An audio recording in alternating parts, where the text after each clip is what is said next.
Hey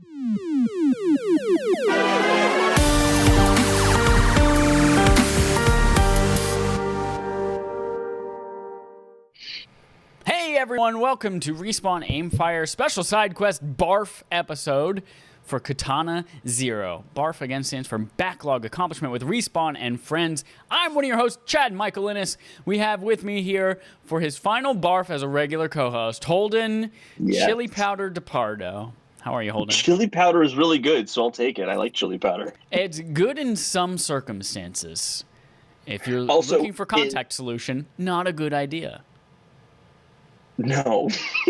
That sounds really painful. I actually have... Do you know that contact... This is so random. You know that contact solution that you have to like put in the special vertical container, and it has the gear? It cleans your contacts so well, but I didn't realize that you had to put it in that special container because there's a chemical reaction with that metal piece. Right. So I just put it in my normal horizontal contact carrier, and I put it in my eye and burned my fucking eye. It hurt so bad. I was literally worried I was going to go blind for like a little bit. Obviously, I'm fine.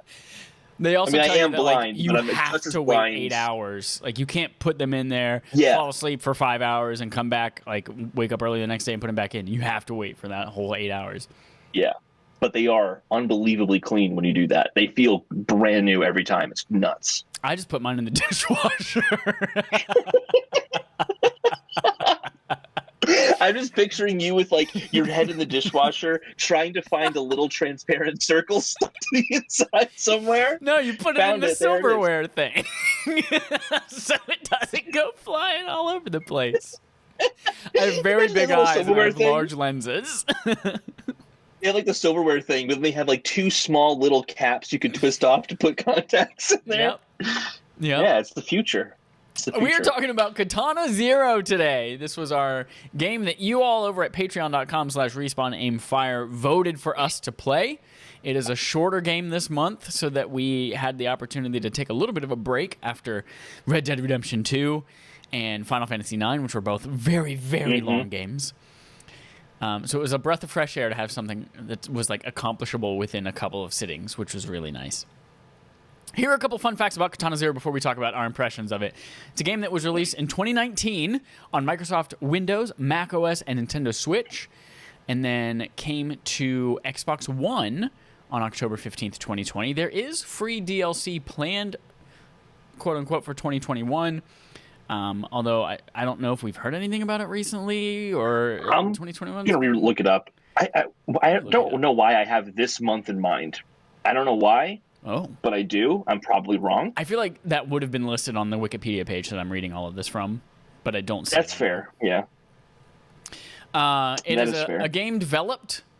Did I say game developed? It is a game developed by ASCIIsoft, published by Devolver Digital. It is one that was actually programmed by one dude. One guy just named Justin Sander, who did almost all of his game. He partnered with a couple people for music, which was really dope in it. It's a game that sits at currently an 83 on Metacritic as well, so it reviewed pretty well. People called it stylish as hell, said Mike Williams from US Gamer. And generally it was received very, very well. That's a little history on the game. It's a 2D action platformer. Holden, I would like to structure this conversation in a way to begin with, and then we'll see if that turns into a train crash. But I want to structure it with overall impressions, and then we'll talk about presentation, gameplay, and story. So overall impressions of Katana Zero, now that you just beat it about 15 minutes ago, what are your impressions? I'll just mention presentation, and that's one of the big standout things of the game is its presentation. It's gorgeous pixel art, really, really good pixel art. So I loved that, but it's just really, really solid gameplay. The action feels so good and so satisfying. I think a really good game is a game that makes you feel like a badass, in a way, kind of like how God of War, like playing as Kratos, so you feel like a badass when the axe comes back. But like when you hit a bullet back at an enemy, that is super satisfying, especially if you can do it without slowing down time. It's like, it's one of the most satisfying moments of the whole game is just deflecting those bullets and all that. It's really fun combat. It's a story I don't think I fully understood, and it is a beautifully presented art style. It's a really, really solid indie game. Definitely up there, I think, in the upper echelon of indie games. Yeah, we have some imagery right now on the screen, just as it's looping through screenshots that happen to be like, here's a big old rainbow neon. Here's the I think this was the dance club or where? Oh, the arcade. They were in the arcade and like blood everywhere. It is a gorgeous game, freaking gorgeous. And I think what was most impressive to me is the types of animations and the fluidity of it all that they were able to pull off with this pixel art style. Like, yeah.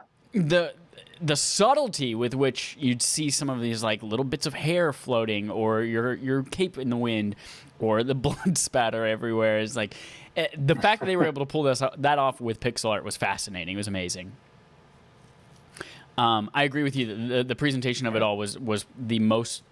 Well, I don't know if I might be putting words in your mouth, but it was the most compelling part of it to me for sure. And being able to, again, feel like a badass, deflect bullets, toss things right in it. It felt to me like a mixture of Hotline Miami, which was another Devolver game, and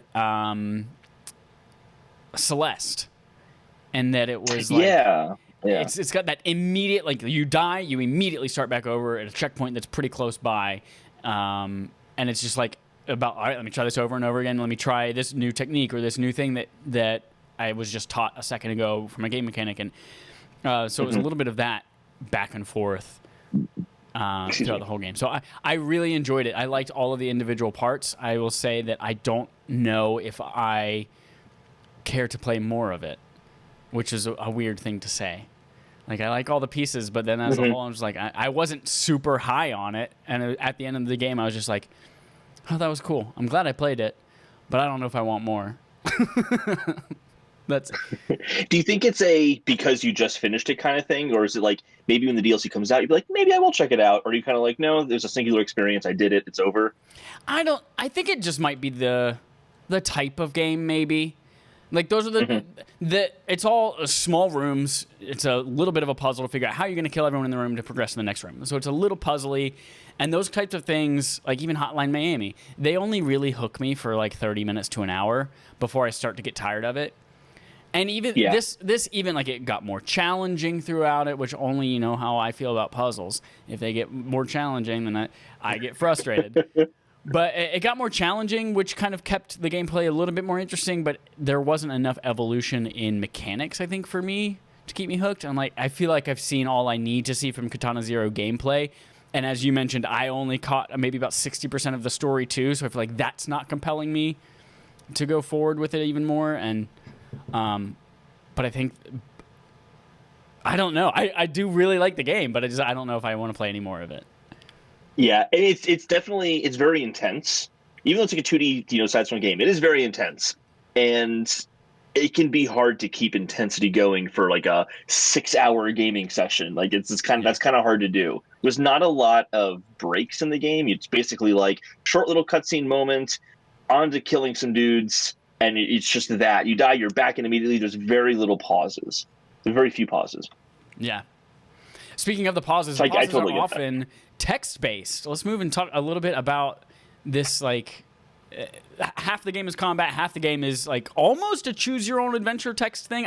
I'm curious, like, if I choose to interrupt conversations more often, or if I choose different responses, like, do I actually, what are the outcomes of those things? Because I felt like it's a pretty linear story, but then there are things like, don't listen to the DJ guy that you're supposed to assassinate. Like, do not let him speak. And I'm like, well, if I just kill him right away, versus like, what if I listen to him? Which I assume everyone listens to him.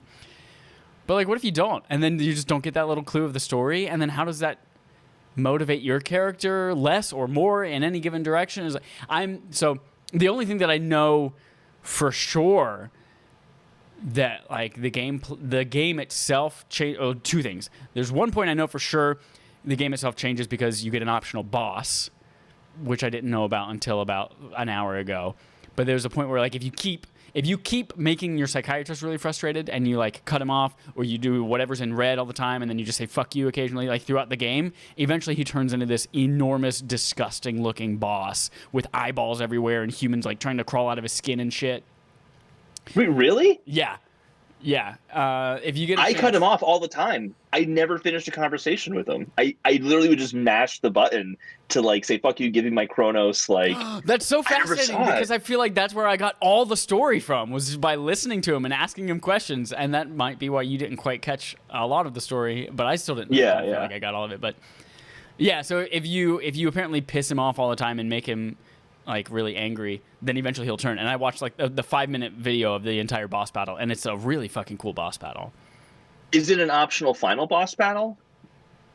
Like is that like the final like It takes final place boss at the battle? same time where you normally would just kill him by bashing his face in. Okay, that was brutal, by the way. Yeah. I was taken aback. Yeah. That was intense. Yeah. The second option I know where like your choice affects the outcome of the game is not really a choice because you're going to come right back to it, but it's when you get the choice from the comedy and tragedy masks. Do you kill everyone else and save yourself and continue going, or do you allow yourself to die and let everyone else live? And I was like, oh man, I kind of want to feel a noble choice because I played it going, like when I'm talking to the psychiatrist, I'm like, just give me my stuff. I'll ask you a couple questions about my like what am I doing? I've just learned this piece of information. What's going on? But more just like give me my stuff. And then I'm like really compassionate with the child. And then so I was like, you know what? Maybe this is time for me to turn over a new leaf. I've been doing really awful, god awful things that are haunting me back in the war 7 years ago, and now it's time for me to just retire myself and let everyone live. And I did, and it's just like, cool, game over. Here's the game. And took me back to the start screen. And then I was like, oh, Oh, really? That's what yeah, it was like, I it was just the end of the game. The game just stops. Oh, wow, interesting. Yeah, I chose to live, but I'm kind of like, I wonder what would have happened. Like, right, I assumed you probably would have had something miraculous save you and or prevent you from dying or something like that. But I guess, yeah, No, you they just committed die. to it. You just Yeah. die. But yeah, those are the only two things that I know something different happens, just because I saw the video of the game of the boss, and then I experienced the one with the death. But it felt like they had meaningful impact, and that's really what you want from that kind of thing. Even if it doesn't change the game a whole lot, it felt like it had impact, which I really enjoyed. Mm-hmm.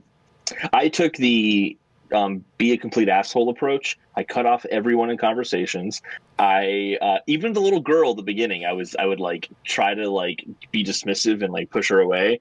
But the game forces you into being compassionate towards her, which makes sense given the end where she may or may not be Bruce Willis. I don't even know what really happened there. There's this whole thing at the end of the game where it's like the girl's not there, she never existed, and I'm like, wait, was she like Sixth Sense? Is this like a Sixth Sense thing? Like that was you the whole time, and like you like it was like Zero talking to like his inner child kind of thing. But I guess not, because there's like an after credits thing where she's still around and she's with the tragedy mask, comedy tragedy mask guys. Who I don't even know who the hell those guys are, by the way. No fucking clue. Probably because you cut I them have off no all idea. Anyway, yeah. So that was my approach to playing the game. Got it. Yeah, let's transition a little bit into the story of it too, because that I think is what drove me when I got tired of the gameplay, knowing first of all that it was a short game, but also as I was like, cool, I've seen what I need to see from the gameplay. The like figuring out the story was what really kept me hanging on. So, from what I understand, you were in the war 7 years ago. It was it kind of a lot of hints to like it was kind of like Vietnam, where our side lost. This isn't in the U.S. I think this is in some Asian country. This is all taking place in. But it's a war. They lost. The people are like, the soldiers come back, and everyone's like, it was all your fucking fault, blah, blah, whatever. There's a lot of guilt. You've got some PTSD going on. You're taking this drug, and then you slowly start to learn from people that this drug is giving you some superpowers, allows you to see multiple versions of the future before it happens because of how quickly your brain is going, I think. So you're able to like see the future and which one's going to work, which is why at the end, when you complete a level, you get the text that says, yes, that should work. Like I've seen all the different possibilities, and I think that's the one that's going to work. So it's giving you that a little bit of a superpower, and then the comedy tragedy guys let you know eventually that the withdrawal of that will kill you, because as your brain starts to slow back down to normal time, then each moment is then drawn out until eventually one single like millisecond is forever long, and you basically just go insane in your brain, and you're trapped in that moment forever, and you die. That's fucked. Yeah. That's So- like Inception, like you're all the way down in like limbo. Yes. So that's it. Dallas, we're talking about BARF right now. We'll talk about the main episode here in a little bit. So that's what I understand is going on with the drug, and it's something we find out that this company has been testing this drug on a bunch of soldiers to make them super soldiers and do their bidding and all that kind of stuff. Zero, which is our main protagonist, was the first of a Gamma series of these soldiers. They were seen as like the super amazing, like really successful ones. There were at least 15 of those because the dragon, the blonde one, was number 15. We know that, who turns out was your buddy in the war too. You guys were working together, and you were responsible for killing the kid and the scientist in that intro video, which is what has been haunting you kind of throughout the whole game, and why you're at the psychiatrist, and that's what your dreams have been about. So you're starting to piece that puzzle together. And that's the guilt that drives you. That's what I get from it. The comedy and tragedy guys that show up, I feel are real, and that's like the countdown throughout the whole game. The game's split up into 9 chunks, and that's the countdown is, hey, you have an they're somehow in your psyche, but they're also real somehow because they killed your neighbors. Oh yeah. They didn't kill the neighbors because there's maybe they did. Okay, their neighbors are either dead or they're in that withdrawal type weird torture shit. Well, they also have the little girl too. Yeah, and at the so very they clearly end, were at that they have the little apartment. girl. Yeah. Although again, we don't know whether the girl was real. So maybe the girl was in your brain like Bruce Willis or like a ghost, but also they're in your brain, and now they're going to torture the brain girl in your brain. I don't know. It's funny. It's like I think you laid it all out really, really well. And I'm listening to you going, no, I did actually catch like the vast majority of that stuff, but you kind of do have to put it in order yourself. The game is never like, here is the linear structure of this game. So I think that's part of the confusion, because it's not exactly a non-linear story. It's a linear story with some flashback moments. But then they provide you new information about the backstory non-linearly. It makes it a little hard to wrap your head around. So, but yeah, I think you did a good job laying it out. That made a lot of sense to me. Yeah. So that's where at the end of the game, we're at the girl's kidnapped. You've killed this guy who's basically kind of been your antagonist the whole time. You've killed the psychiatrist, whether you killed the giant, gross, disgusting boss form of him or whether you just bashed his fucking face in. And then you're still pursuing the dragon, right? I can't remember whether we killed the dragon or whether we're still pursuing the dragon at the end. The girl. The dragon's the blonde girl, right? You kill her, I thought. Yeah, you kill her at the end. Okay. It was one of these things that ended in a draw and the person went away, and I can't remember which one of those it was. I'm pretty sure you cut her head off and then like held it up to the scanner. Or you know somebody else though. No, that was V. Or 5. Is it 5? Or was that the person who created Kronos and we chopped their head off and held it? I can't remember. Yeah, we held someone's face up to a scanner. It was gross. It was good though. But there is extra, like it says, to be continued at the end. We know there's free DLC planned sometime in 2021-ish. Seems cool. Yeah. Actually, I don't know. Let's talk about gameplay a little bit. We've talked about it a little bit, but I think there are a couple things I want to specifically mention. The deflecting bullets was cool, and I like that it's something that you do by accident maybe a few times until you realize that it's a mechanic, and then it becomes required mechanic basically to get through some of these levels. So I like that that little bit of discovery there. And if you go long enough dying on certain things, then it will give you a little tip that says, hey, if you deflect bullets with your sword, or something's going to be reflected with your sword, which was cool. But I also like the idea of just picking shit up and throwing it. Specifically, that it felt really good. And in fact, all the game, like whenever you blow something up or whenever you kill somebody and the whole screen shakes, it feels really good. It feels powerful. Even though you're playing with Nintendo Joy-Cons, which have HD Rumble, which is great, but it's not haptics. It's better than the Pro Controller. I'll say that it's better than the Pro Controller, but it's not DualSense. I did also specifically like the point in there where you see a gun and it has a little exclamation point over it. You're like, oh shit, a new mechanic. I'm going to learn how to use a gun. And then you just chuck it at somebody. Like, Yep. That was good. That was very good, Katana Zero. I like that. Yeah, that was a really good moment. I had the same exact thought. I'm like, oh shit, like I'm going to be, going in slow motion and shooting guys now. This is going to be amazing. Then first guy in the room, throw it. That was fucking hilarious. Yeah. Yeah. Definitely a good moment. Go for it. Yeah, if you got anything to say about gameplay, I think I'm all out. Yeah, I mean, like, it's just really, really, really solid gameplay. It mechanically feels so satisfying.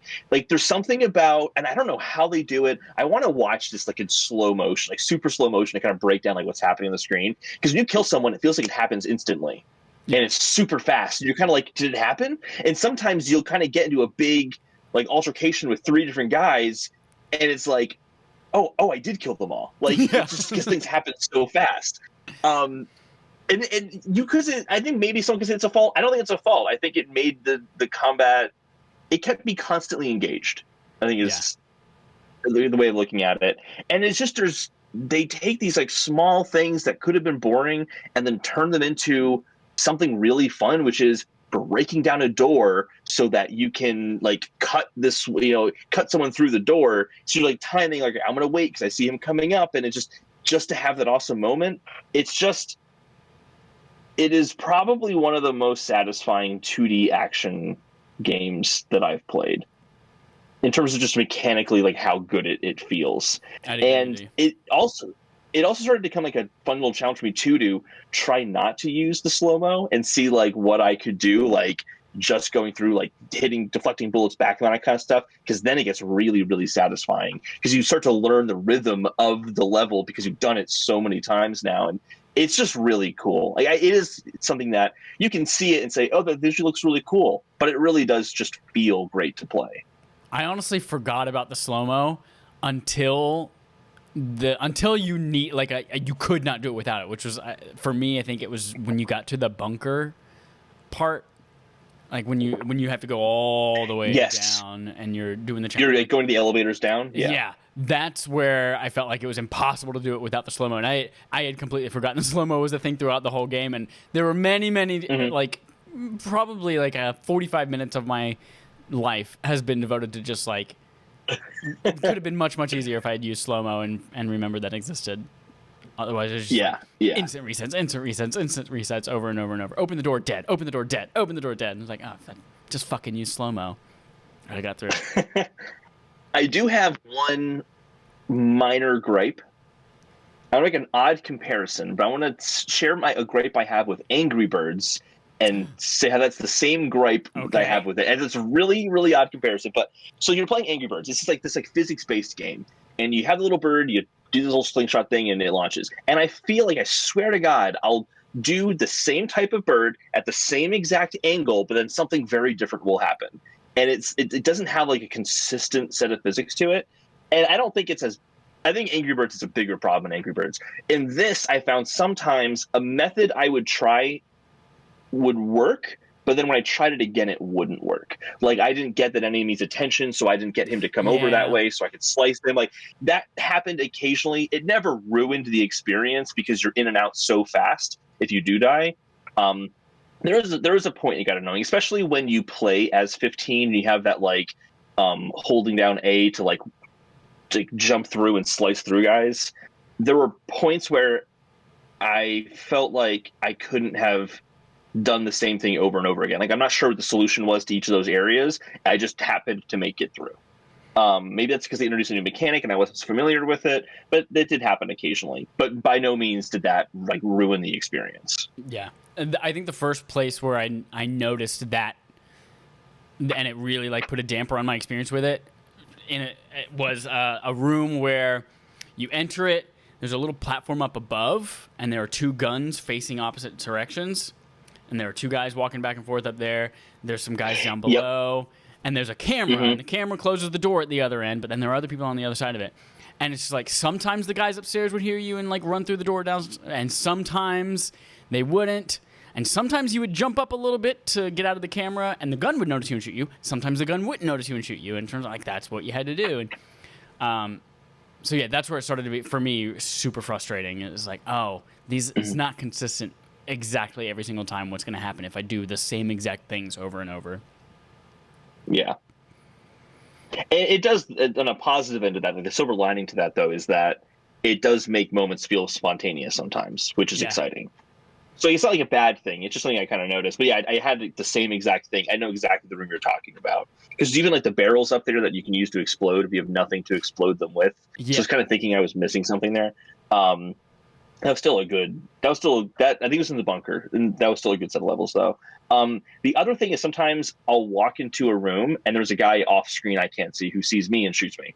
Yeah. Yeah. Occasionally that would happen. But again, like none of these things ruin the experience by any means. It just kind of like, oh, okay, now I know there's a guy over there. So maybe I like look after that bullet and just deflect it back. Just keep an eye out. Take that, deflect it back. P. Diddy got the beat to make your booty go smack. Hey everyone, for what seems like the 34th time in a row, Alexander Kozina, known as Cozy Bear, has a wonderful twitch.tv/Cozy Bear channel, has written in his thoughts on our BARF game for the month. This was Katana Zero, and for the 97,000th time, we have forgotten to read it on the air. So I'm going to do that for you now in this little brief interruption. Yo, Respawn Aim Fire Crew, Cozy here. It's been a while since my knack review back in January, but I'm back and ready to share my thoughts on Katana Zero. I'm going to be honest right up front. Frenetic, reflex-intensive games in which you and everything around you dies in one hit, like Hotline Miami, have not really been my cup of tea in the past. Katana Zero, however, proved the exception because I had a blast hacking my way through the game's blood-soaked levels. I think my enjoyment of Katana Zero was thanks in large part to the game's time-slowing mechanic, which made it easy for me to muscle through moments where I didn't care about being the most technically proficient player out there and just wanted to get to the next story beat/set piece. That, combined with its solid level design, which I found escalated fairly and consistently in difficulty with few major spikes, and cool left turns, like when you replay the prison level as the blonde swordsman, left me very, very happy with Katana's gameplay overall. However, twist! I would be remiss if I didn't also shout out Katana Zero's story. While said story has no shortage of anime-inspired cliches that we've seen time and time again, the Amnesiac Hero... Amnesiac? Is that a word? Amnesiac? Amnesia. That's great. The Amnesiac Hero, a mysterious organization that's manipulating him, a carefree girl that helps mend his heart, etc. I found the way that the story unfolded with its drug-fueled time loops and flashbacks to be really novel and unpredictable. I was especially impressed with the game's dialogue system. I loved how the game allowed you to immediately jam your way through conversations by immediately mashing buttons, or exercise patience and choose more detailed dialogue options. It added a level of tension to the experience that the game didn't need, but was made all the better because of it. The only aspect of Katana Zero that I found a little iffy was its ending. Cozy! While the game's final few revelations were striking, I nevertheless found myself with way more questions than answers when its credits rolled, as well as disappointed that some of the game's more notable characters didn't make the reappearance in its final hour, like the blonde swordsman, or Snow, the ninja friend of V. However, I'd like to believe that the reason it ended so abruptly is because Justin Stander, the creator of Katana Zero, planned on including a lot of these answers in the game's still-in-development DLC expansion, which apparently is going to be pretty long when it arrives. All this aside, Katana Zero was great, and I'm looking forward to playing its DLC. Shout out to Cozy Bear for consistently being a wonderful participant in our BARF games. I know a lot of you out there play them, but I love when he writes in with his thoughts. And I swear to freaking God, we're going to include them at the right time next time. Here's back to your regularly, son of a bitch. I think that's it. Overall, positive experience. Game that I think you should play. I think it's worth your time. Next week, we'll be revealing... I've opened the poll up until Friday for whatever August game is, because it's kind of like... It's already August, and I just opened the poll. It's going to be another short game. We are choosing between Metroid Fusion, because Dread is coming out. We've got Hyper Light Drifter in there. We've got Ape Out, and we've got... I can't remember what the fourth one was. Transistor, yes, thank you. The next game from the group that did Bastion. And then I voted for... Yeah. I actually voted for Metroid Fusion because I would like to play that game. If that ends up winning, just know that there are limited ways to access it legally. Yes. Whether it's on Game Boy Advance or 3DS. Just know that. There's a great app on the Mac called Open Emu. Or MU, whatever, I don't know, Open Emu. It's, it might be an app you want to look at. I don't know. I've never heard that pronounced emu, like the bird. But it makes sense. It makes sense, so I guess I call it. All right, everyone. I guess it could be Open MU, like Open Emulator, but Open Emu, just, I don't know. I like saying I've always said it that way. I like it. That's it for this episode of BARF. If you are watching live on twitch.tv/affableidiots, we will be going into our regularly scheduled episode in about 7 to 10 minutes. We will see you soon. Bye. Bye.